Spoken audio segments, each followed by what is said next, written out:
साथियों जोहार।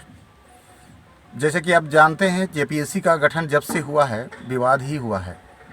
पहला से लेकर 10वीं जेपीएससी तक अभी हो रहा है। ये 10वीं मात्र नाम का है।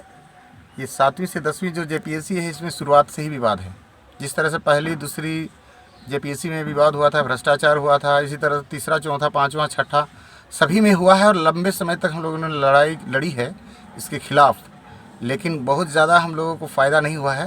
भ्रष्टाचार जो है जितना था उससे ज़्यादा बढ़ता ही चला जा रहा है। अभी 7वीं जेपीएससी पीटी परीक्षा जिस दिन रिज़ल्ट आया था तब देखे कि लगातार रोल नंबर वाले पास हो गए और लगातार रोल नंबर वाले पास हो गए तो हम लोगों ने विरोध किया। तो उसमें 57 स्टूडेंट का जो लगातार 3 कमरे में पास हुए थे उन लोगों को हटा दिया गया। बाद में सिर्फ 8 को छोड़ करके लगभग 49 अभ्यर्थियों को रिजेक्ट इसलिए कर दिया गया कि क्योंकि वो लोगों का जो है ओमार सीट गायब हो गया था। इन लोगों को फेल कर दिया गया उन लोगों को बुला करके। यानी कि हम लोग आंदोलन करते हैं तो सरकार है उसमें सुधार या लिपापोती करने का काम करती है। अभी मेंस परीक्षा जो है आनन फानन में सरकार ने ली है उसमें भी बहुत ज़्यादा कमियां है। और मेंस परीक्षा में जो रिज़ल्ट आया उसमें भी दोबारा तिबारा रिज़ल्ट आया, इसमें भी बहुत ज़्यादा गड़बड़ियां हैं। उसमें कोई कट ऑफ निर्धारित नहीं किया गया। एक बार पहला रिज़ल्ट आया तो कट ऑफ दिया, दूसरा बार आया तो कट ऑफ भी नहीं दिया कि क्या कट ऑफ नहीं है। और फिर एग्ज़ाम ले ली, उसके बाद उसका अभी देखिए एग्ज़ाम के बाद रिज़ल्ट आया है तो रिज़ल्ट में भी काफ़ी गड़बड़ियाँ सामने आया है। जो अच्छे स्टूडेंट जो ज़्यादा से ज़्यादा पता चल रहा है कि लिख रहे हैं, लिखे हुए हैं, उन लोग का रिज़ल्ट नहीं हुआ है। सबसे ज़्यादा चौंकाने वाला खबर ये है कि एक ही अंक मतलब बोला गया था कि 2.5% इसका रिज़ल्ट आएगा, यानी करीब कितना 750 के आसपास होगा, लेकिन 800 से भी ज़्यादा रिज़ल्ट आया। और ये रिज़ल्ट और फिर से विवाद में आ गया है।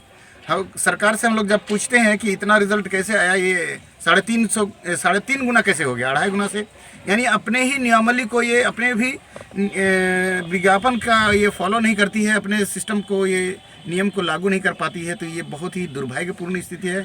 कम अंक वाले यहाँ स्टूडेंट पास हो जा रहे हैं, ज़्यादा अंक वाले जो है अभी देखिए इसमें लगभग 100 से ज़्यादा 200 के आसपास अभ्यर्थी बताया जा रहा है जेपीएससी द्वारा कि समान अंक आया है। इसीलिए तो इतनी अभ्यर्थियों को एक समान अंक कैसे आ जाएगा, बहुत ही चौंकाने वाला है। अभी इंटरव्यू जो हो रहा है उन लोगों को महज ही 15 दिन 10 दिन का समय मिला है और 10 दिन के समय में किसी को तो एक सप्ताह भी समय नहीं मिला है। आनन फानन में इंटरव्यू लिया जा रहा है, उसमें वो भी पूछा जा रहा है सवाल तो 3 मिनट का।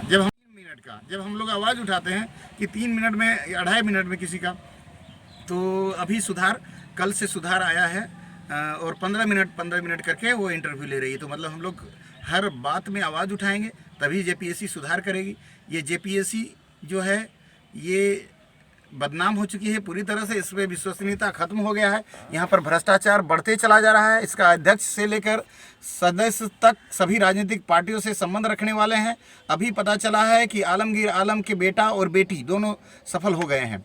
अभी पता चला है कुछ दिन पहले कि बन्ना गुप्ता और एक हैं उनका भी रिलेशन का पता चल रहा है। ये देखिए इधर शिक्षा मंत्री जगन्नाथ महतो का भी पुत्री का भी सफल होने का संकेत मिल रहा है, सूचनाएं आ रही है। तो क्या रहा है यहाँ, कौन सफल हो रहा है कौन असफल हो रहा है, कौन परीक्षा दे रहा है कौन, बड़ा गड़बड़ है। इस पर विश्वास खत्म हो रहा है लोगों का और इस पर हमें ध्यान देने की ज़रूरत है। क्योंकि जेपीएससी में जब भ्रष्टाचार होगा तो पूरा झारखंड के महत्वपूर्ण विभाग में भ्रष्टाचार होगा।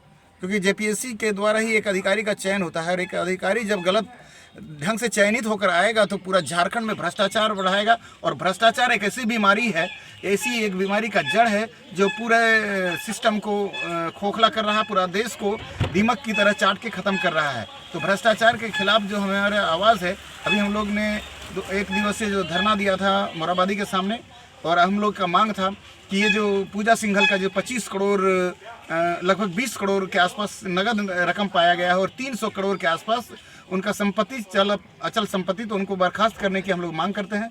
और ये आंदोलन जो है भ्रष्टाचार के खिलाफ, ये हमारी ये जंग जारी रहेगी। आप लोगों का सहयोग का भी ज़रूरत है।